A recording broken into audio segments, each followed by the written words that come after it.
Bienvenue sur le webinaire. Vous êtes entré en tant qu'organisateur et vous pouvez parler avec les autres organisateurs ou invités sur la ligne. Lorsque vous êtes prêt à démarrer la présentation, appuyez sur le bouton « Démarrer la diffusion » dans le panneau de configuration GoToWebinar pour permettre aux participants de vous entendre. Ce système vous notifiera lorsque vous démarrerez votre diffusion. La diffusion vient de démarrer. Tous les participants sont en mode écoute seul. Bien, bonjour à tous. Merci de nous avoir rejoints pour notre webinaire sur le programme d'investissement d'avenir et les opportunités qui vont arriver dans ces prochaines semaines et ces prochains mois avec une logique d'anticipation.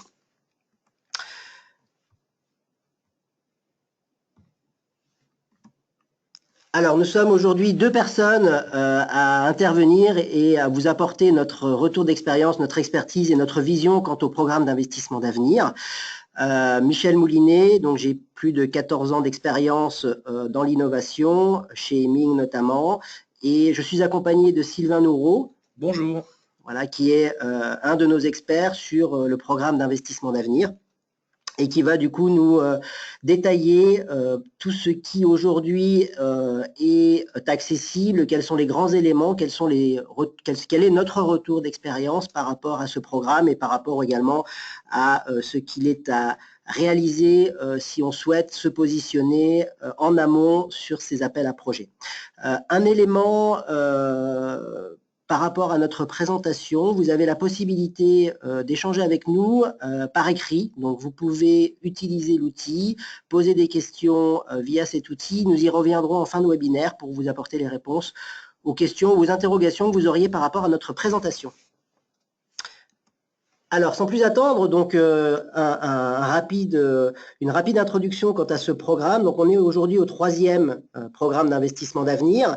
Un programme qui a été validé pour un montant global de 10 milliards d'euros, avec un champ à peu près équilibré entre des financements dédiés à l'enseignement de la recherche publique pour 2,9 milliards d'euros. L'objectif, c'est également de valoriser la recherche. On y reviendra dans un deuxième temps avec Sylvain, 3 milliards. Et puis l'innovation et un focus sur comment le PIA peut abonder les projets d'innovation et de développement des entreprises pour 4 milliards d'euros. Donc, on est sur une dimension intersectorielle, très en avant, mais également en amont au travers d'un financement qui est dédié à l'enseignement et à la recherche, mais aussi en aval sur des fonds qui sont dédiés pour les entreprises notamment et le développement des produits, des services qu'ils vont proposer sur le marché. On est sur une logique d'approche collaborative, multi-acteurs, et également de rapprochement entre les acteurs publics et les acteurs privés dans cette dimension collaborative de développement de nouveaux services. Dernier élément, et qui est important, en tout cas c'est un premier élément important quant au PIA 3, aujourd'hui on est face à une transition vers un monde numérique, donc il est essentiel, et on le reverra un peu plus tard, de prendre en considération l'impact du numérique au regard des projets qui seront soumis dans le cadre du PIA 3.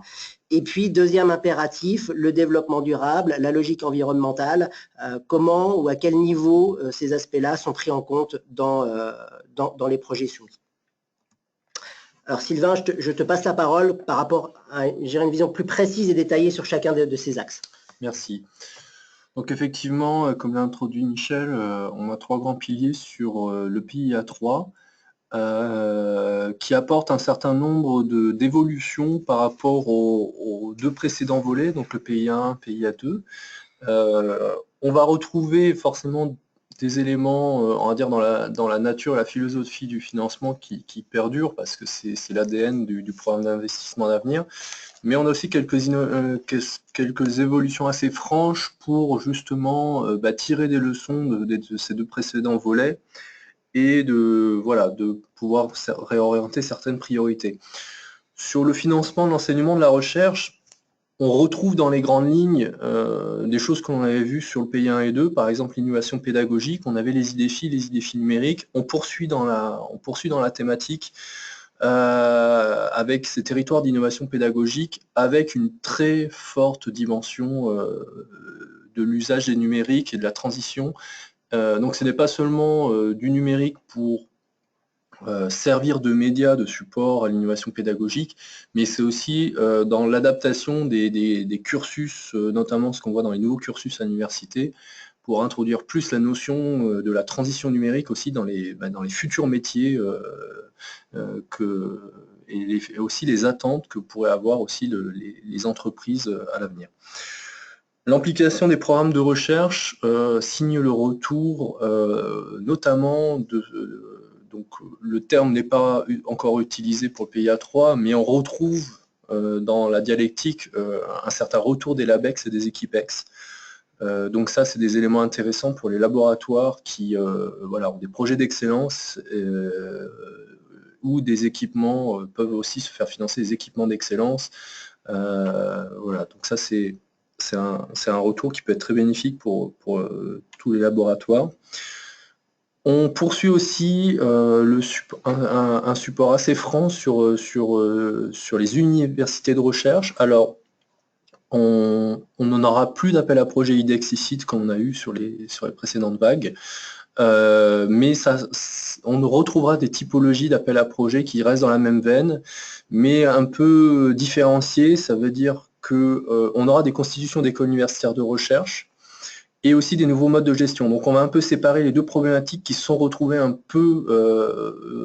ensemble dans les appels à projets IDEX-ICIT et qui justement par rapport au JIR international ont été un peu frustrés de devoir soit ne pas labelliser ou soit arrêter des programmes IDEX-ICIT parce que justement avaient été un peu défaillants sur le côté des nouveaux modes de gestion alors qu'ils avaient une puissance scientifique indéniable. Je poursuis ensuite sur le deuxième volet, la valorisation de la recherche. Il y a un point qu'on peut évacuer assez rapidement parce que ça va être très ciblé, c'est le volet SAT où il y a une volonté d'essayer d'étoffer un peu le maillage des SAT en France. Il y a certaines régions qui ne sont pas assez dotées sur ce domaine-là. Il y a un côté aussi intéressant, mais voilà, vu les fonds qui va être, je pense, assez ponctuel dans certaines régions de restructuration de la chaîne de valeur sur le transfert technologique, notamment pour apporter plus de lisibilité entre le rôle des SAT, le rôle des incubateurs qui persistent encore dans certains sites académiques, les accélérateurs aussi. Voilà. Ce qui est emblématique sur ce volet-là, c'est ce qu'on retrouve sur la ligne justement des démonstrateurs et territoires d'innovation de grande ambition. C'est quelque chose qui est assez nouveau et qui va être très emblématique de la manière dont on perçoit maintenant l'innovation collaborative.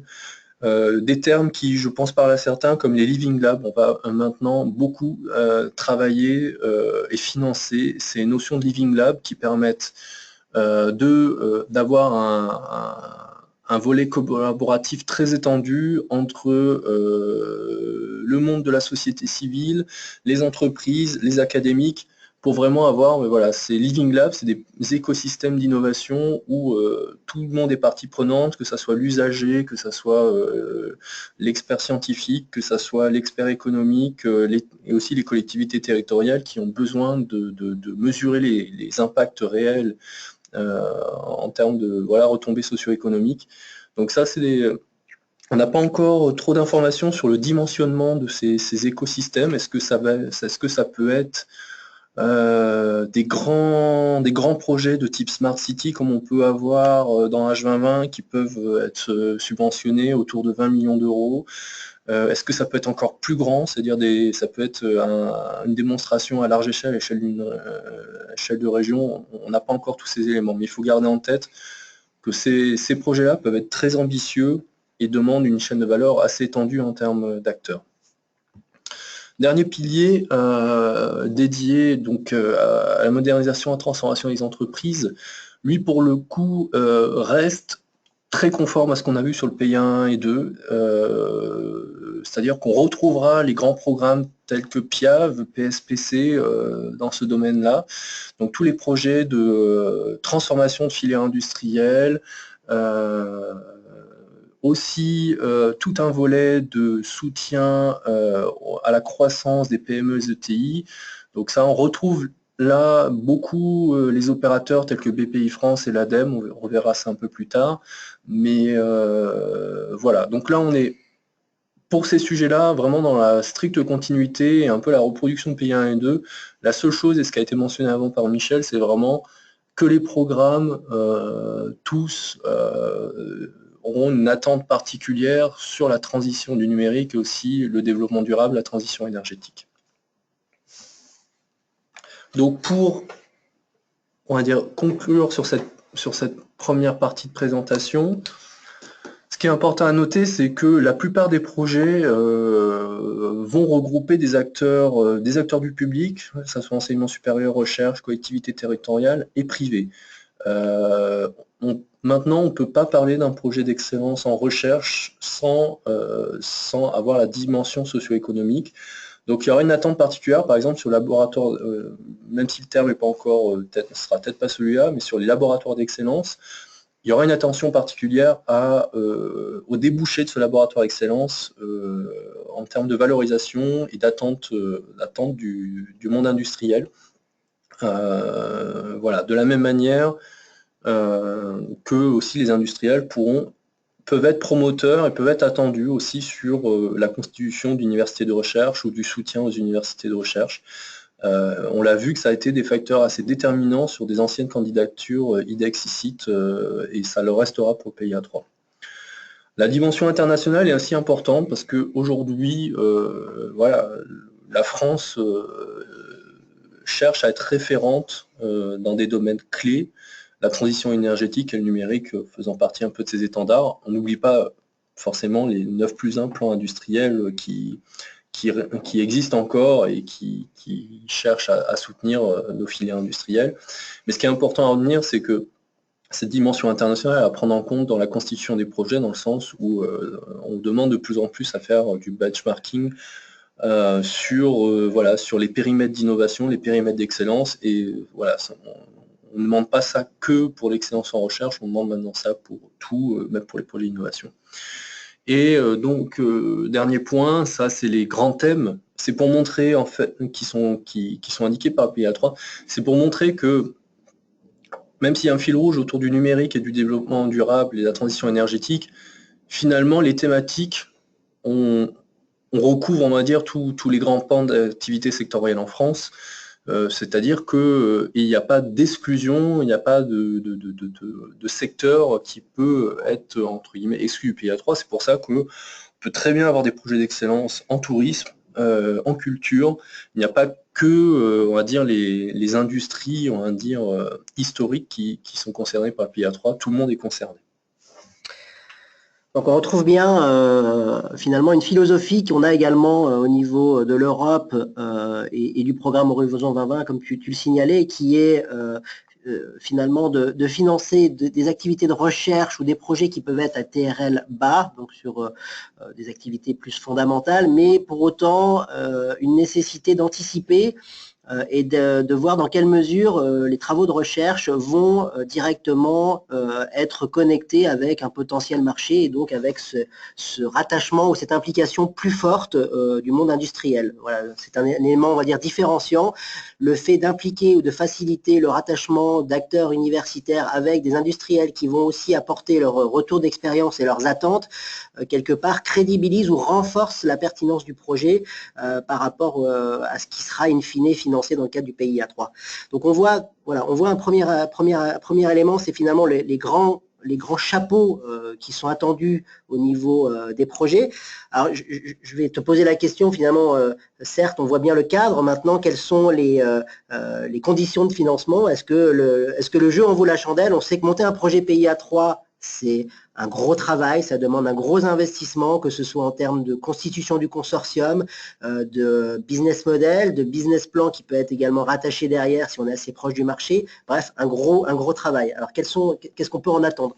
Alors, effectivement, les types de financement, il n'y aura pas de révolution par rapport au PIA1, PIA2. Pour les acteurs, on va dire, recherche, enseignement supérieur, donc sur le volet public, on sera sur un mode de financement de dotation décennale. On abandonne le système un peu compliqué de dotation non susceptibles, qui font l'objet on va dire d'un placement à certains taux d'intérêt. La chute des taux interbancaires n'a pas facilité les choses et je pense que c'est un mécanisme qui est plus compliqué. Donc voilà, il faut, sur les acteurs du public, sur pas mal de projets, les projets type voilà, l'ABEX, Equipex, même sur les grands projets d'université de recherche, voilà, faudra anticiper en fait un mode de financement qui est assez linéaire parce que on aura un budget global et puis après on va le saucissonner de manière décennale. Pour les acteurs privés, tout l'ensemble des projets collaboratifs, donc aussi bien sur le volet soutien recherche enseignement supérieur, on sera sur un mode de subvention et avance remboursable. Sur le volet valorisation de la recherche, c'est aussi un mix subvention avance remboursable et aussi on pourra avoir des apports en fonds propres, notamment sur des projets structurants. Donc sur les démonstrateurs large échelle, sur les écosystèmes d'innovation, peut être l'objet en fait de création de structures dédiées. Ça peut être des fondations, ça peut être des associations qui peuvent justement, ou peut-être des GIE. Ça s'est fait aussi par exemple par le passé autour des Equipex, les grands équipements d'excellence, pour justement pouvoir fédérer des académiques et des entreprises. Se sont constitués des GIE pour justement avoir une utilisation efficiente de l'équipement et justement un meilleur retour sur investissement. Donc tous ces types de structures peuvent être partie intégrante du projet et peuvent bénéficier d'un soutien plutôt en apport de fonds propres. Justement aussi, je pense contrairement à des activités décennales qui sont pas forcément, des dotations décennales qui ne sont pas forcément compatibles avec de l'investissement, voilà, pouvoir avoir de l'apport de cash au début du projet pour justement faire un investissement au T0 et puis après poursuivre l'activité de recherche et innovation par la suite. Et de la même manière, sur la modélisation des entreprises, ce sera de la même manière, dans les grandes lignes, ce sera un mix de subventions et d'avances remboursables pour les programmes d'innovation. Les acteurs du public resteront subventionnés généralement à 100%, mais plutôt en ce qu'on appelle en coût supplémentaire, c'est-à-dire que voilà, un laboratoire qui va recruter un PhD ou un postdoc ou faire l'acquisition d'un équipement pourra voilà, avoir une subvention à 100% à hauteur de l'amortissement de l'équipement. Voilà. Et on note, et c'est normal, sur le volet vraiment croissance et des PME, des ETI, pas mal de fonds dévolus à de l'apport en fonds propres, notamment justement pour que ces sociétés puissent obtenir voilà, pas mal de cash en amorçage de l'action.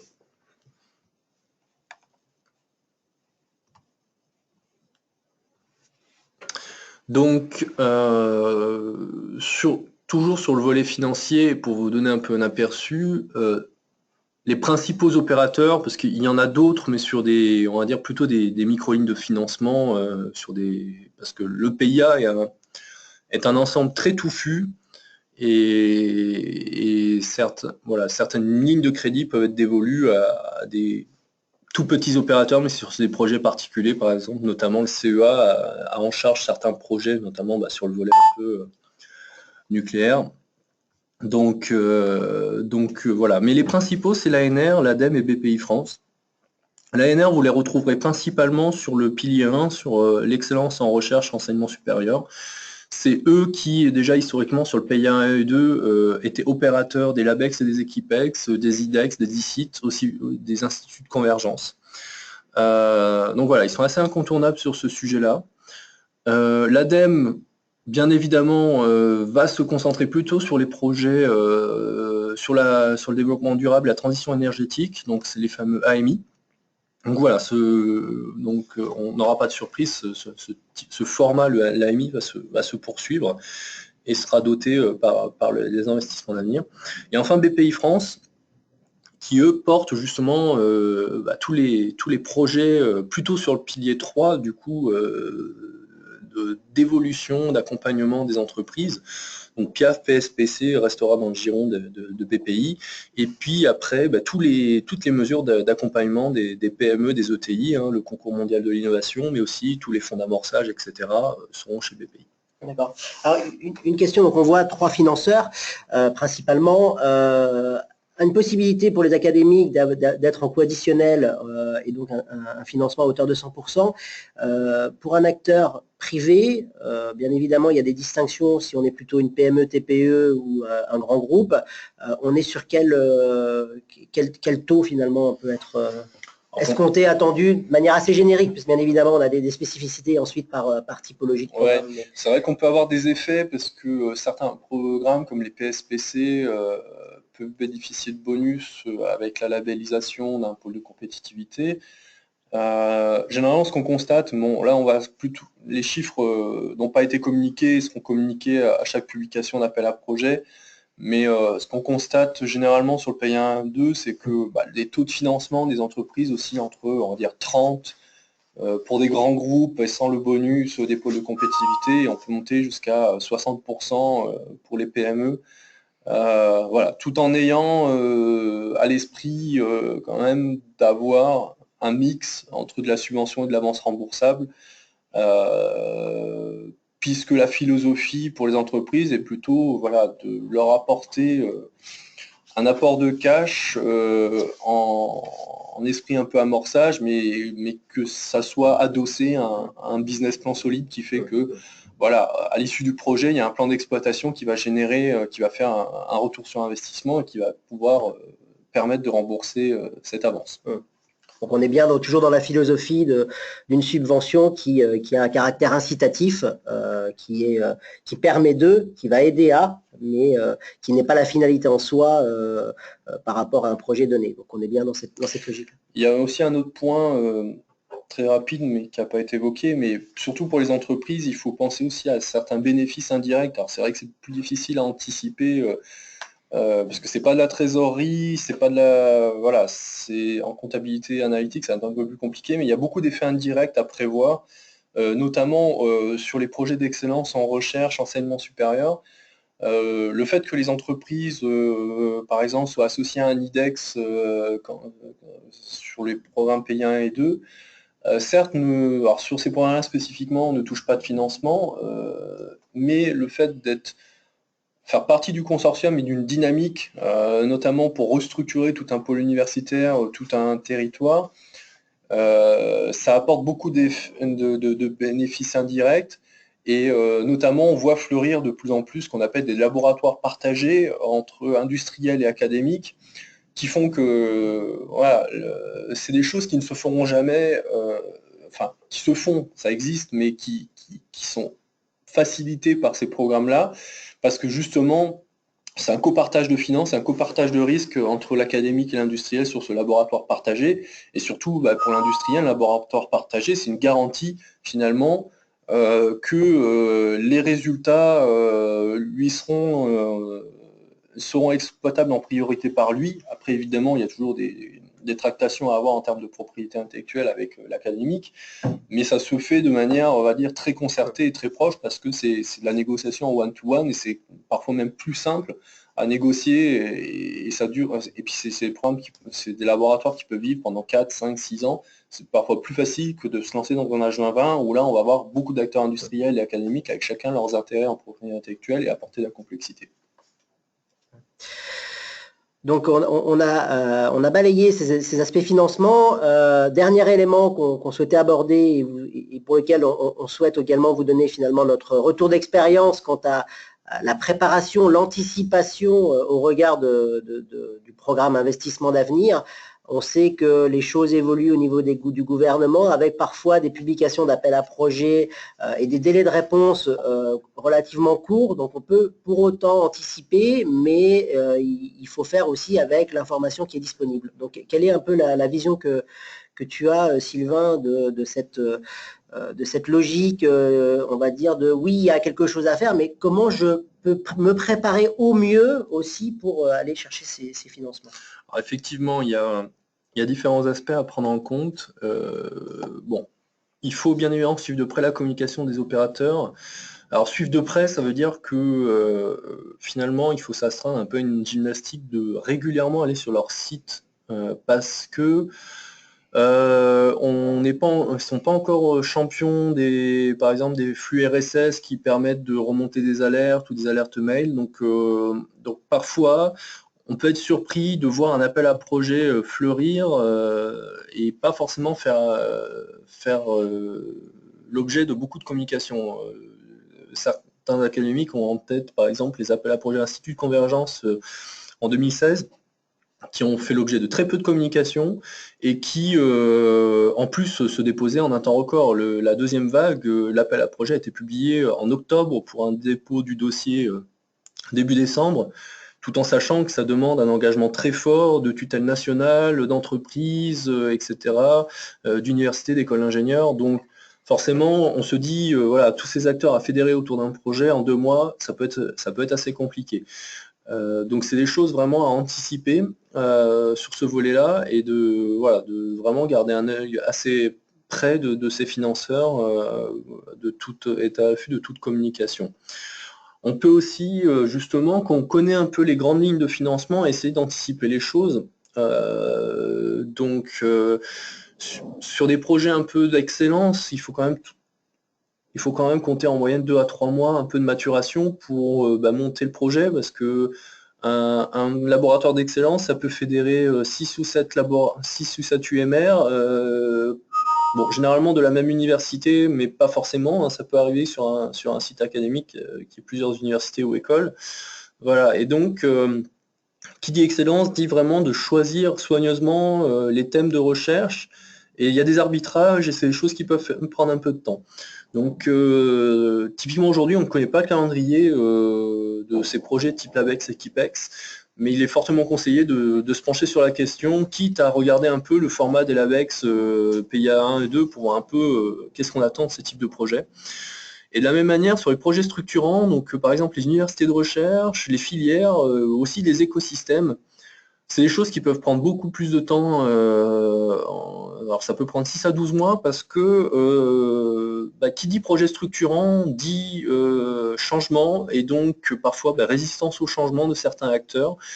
Et donc ça demande beaucoup de négociations, de pédagogie pour faire émerger des projets d'excellence et de le faire, on va dire, de le faire accepter à tous les niveaux des acteurs. Et pareil en interne, on peut avoir différentes strates de gens impactés chez les acteurs et vraiment dans l'acceptation. Donc c'est pareil. Et il faut penser aussi que, alors sur le soutien PME, ETI,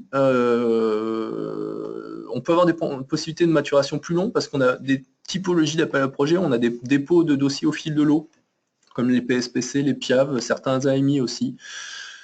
Et aussi, quelque chose de très intéressant, c'est que l'ADEME et BPI, ils sont très demandeurs à discuter en amont, c'est-à-dire qu'on peut venir les voir avec 3-4 planches d'idées de projet.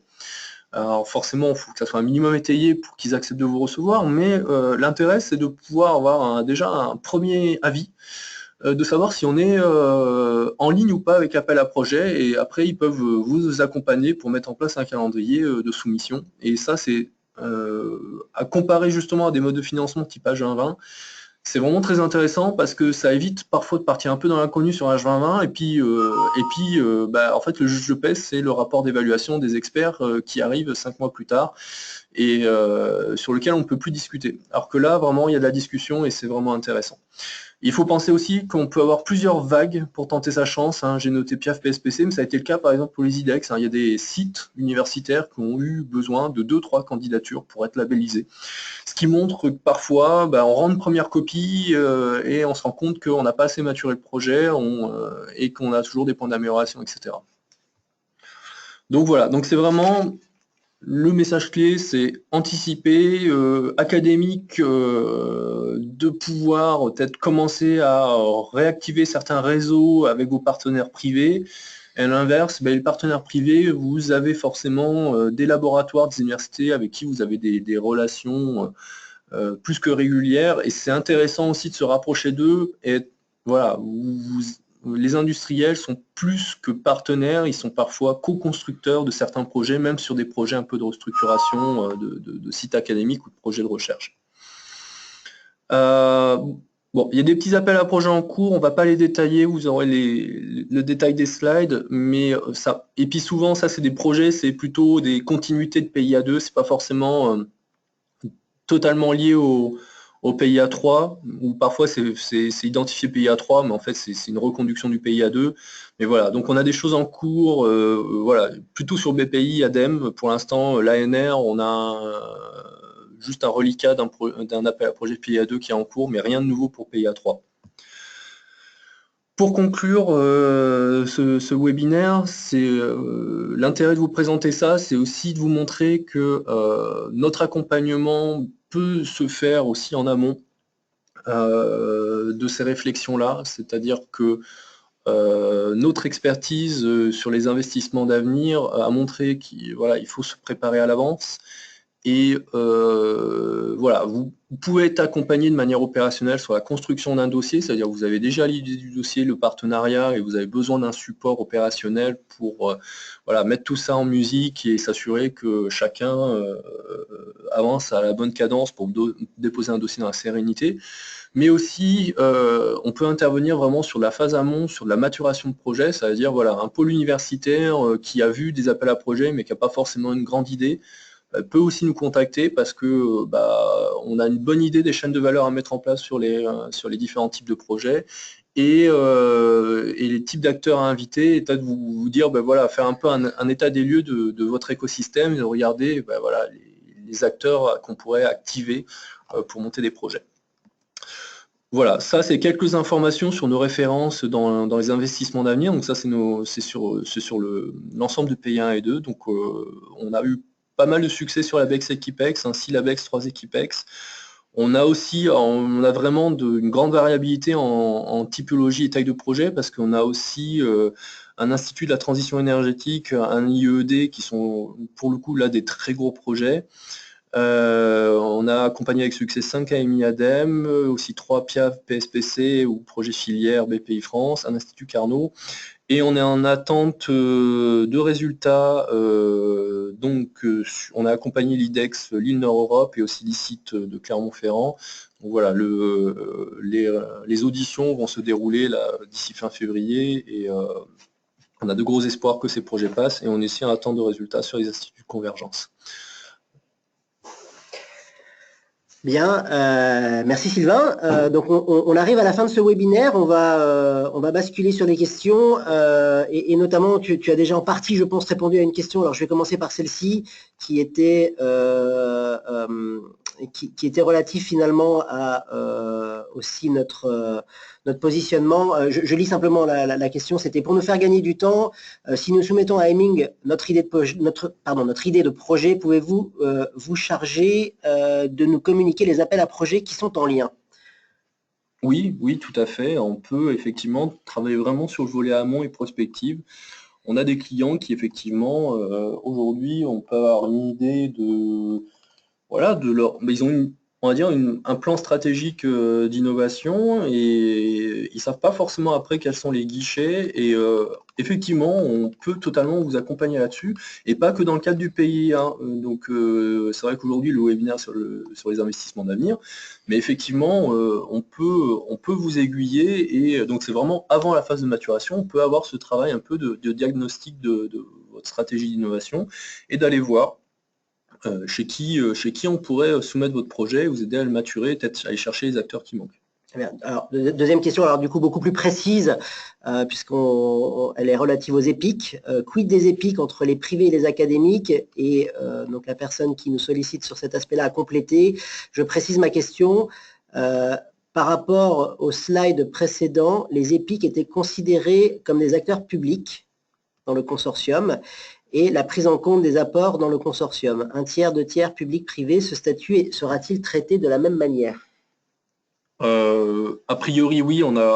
Très clairement, on n'a pas d'informations précises aujourd'hui, parce que le PIA 3 a surtout été communiqué sur les grandes thématiques et priorités. Et finalement, les conditions vraiment précises du statut de financement de chaque structure juridique est vraiment précisé dans l'appel à projet. Mais effectivement, vu qu'on a pas mal de programmes qui se reconduisent, il faut partir en principe que, oui, pour les EPIC, le traitement du PIA2, PIA1 et PIA2 va rester globalement même pour PIA3. Très bien, donc ce sont les questions que l'on avait. Alors peut-être une question qui revient souvent, ça vient surtout des acteurs du privé. On nous pose beaucoup la question de ce mix d'avances entre les avances remboursables et les subventions. Il faut prendre en compte une chose assez importante, c'est que généralement les financeurs alors de toute façon c'est l'ADEME et BPI qui manient cet outil de mix avance remboursable et subvention. Et il faut prendre en compte que dans leur grande ligne, même si c'est jamais vraiment gravé dans le marbre, ils essayent de garder un ratio de 50-50 entre l'avance remboursable et la subvention, notamment parce que finalement, BPI étant une banque, va surtout couvrir le côté avance remboursable. En gros, pour eux, c'est des prêts à taux zéro. Ils vont chercher après, ils peuvent aller chercher à l'Europe les crédits sur le volet subvention. Donc c'est pour ça qu'ils essayent d'avoir ce volet 50-50, parce que c'est un peu le principe de l'Europe. C'est pour 1 euro donné par l'Europe, on essaie d'avoir 1 euro financé en local.